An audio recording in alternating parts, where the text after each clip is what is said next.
On the chilling evening of January 13th, 2020, a sense of dread permeated the air in Dublin as a concerned sister took to Facebook, seeking any news of her missing 17-year-old brother.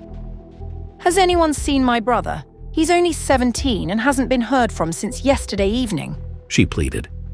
Friends and family rallied to support her, but they were tragically unaware that Keane Mulready-Woods had already met a horrific fate, decapitated and dismembered in one of the most brutal gangland murders Ireland has ever witnessed. That same night, a shocking discovery unfolded. At approximately 10 p.m., children stumbled upon a sports bag in North Dublin, revealing the dismembered limbs of Keane Mulready-Woods. Among the remains lay a pair of flip-flops, an eerie token with a dark significance.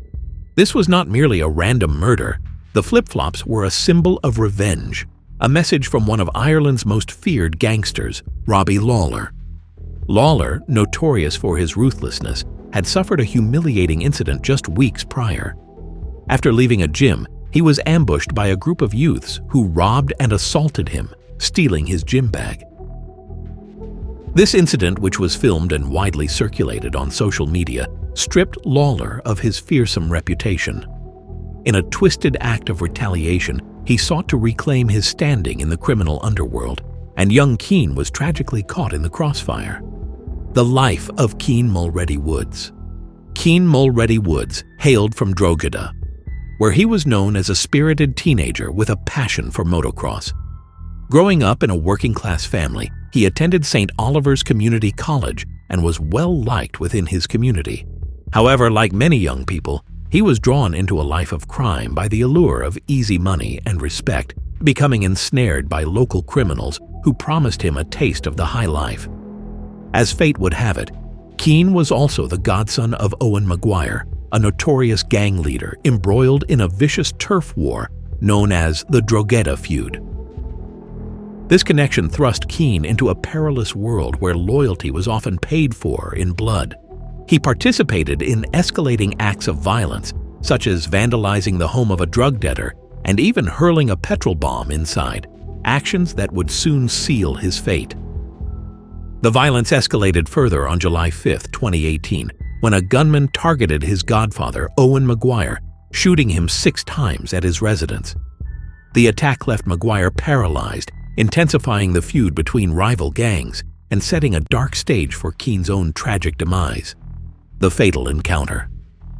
On that fateful night in January, Keane left his home, unknowingly walking into a deadly trap. He had called his mother earlier, requesting she leave money out for a taxi, unaware that Paul Crosby and Gerard Cruz, criminal associates, had lured him to a house at 31 Rathmullen Park. This location was linked to Crosby, a gangster with ties to Lawler. What was initially intended to be a mere intimidation turned into a brutal act of violence. Once inside the house, Keane was swiftly overpowered, beaten, and tortured. Reports indicate that Robbie Lawler, motivated by vengeance and humiliation, ultimately dealt the fatal blow, stabbing Keane in the neck. But the horror did not end there. Lawler then proceeded to dismember Keane's body, carefully packaging his remains in a black Puma sports bag. A gruesome act that spoke volumes about the depths of depravity within the gangland culture. The aftermath of the murder. Keane's remains were disposed of in a calculated manner. His limbs were discarded in a remote location, while his head and hands were burned in a car in Drumcondra, a method that seemed to send a clear message to rival factions. The presence of the flip-flops in the sports bag suggested that Lawler, in a deranged twist of logic, believed Keane had played a part in his earlier humiliation. While investigators struggled to pinpoint the precise motive behind Keane's murder, the undercurrents of revenge and retribution were unmistakable. Lawler had been engaged in an escalating feud with Maguire's gang, and Keane, as Maguire's godson, was an easy target for Lawler's wrath. The gang rivalry had reached a boiling point, and Keane's death was merely a grim chapter in an ongoing saga of violence. A twist of fate. Ironically, Lawler's brutal actions would not go unpunished.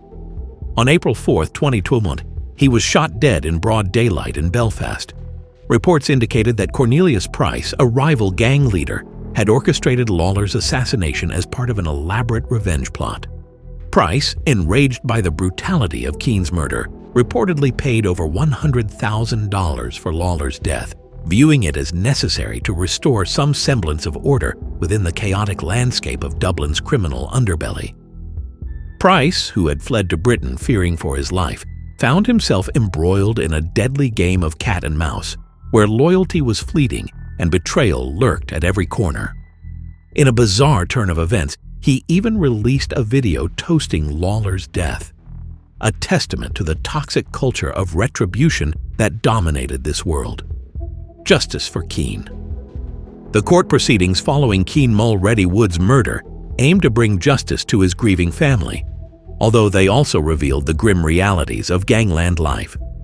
Paul Crosby and Gerard Cruz, pivotal figures in luring Keane to his demise, were sentenced to lengthy prison terms, though they were perceived to have received relatively light sentences for their involvement in such a heinous crime.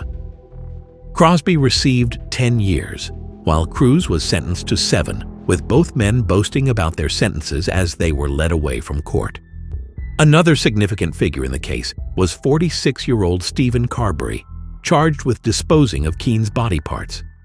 His role in transporting and disposing of the remains underscored the brutal efficiency with which gang members operated to erase their crimes from existence.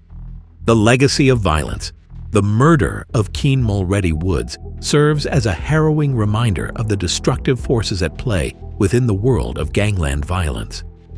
His tragic story, marked by the promise of youth and the allure of criminality, became a cautionary tale of how quickly lives can spiral into chaos and despair.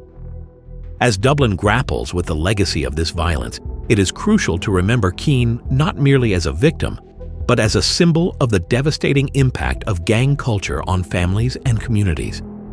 The ongoing investigations and court trials continue to reveal the extent of this tragedy, offering a glimpse into a world where fear reigns and loyalty is often a death sentence. In the end, the echoes of Keane's life and death resonate far beyond the confines of gang rivalry, urging society to confront the stark realities of youth violence and the consequences of a life lived on the edge. As we reflect on this dark chapter in Ireland's history, let us strive to find a path towards healing, understanding, and a future free from the shadows of the past.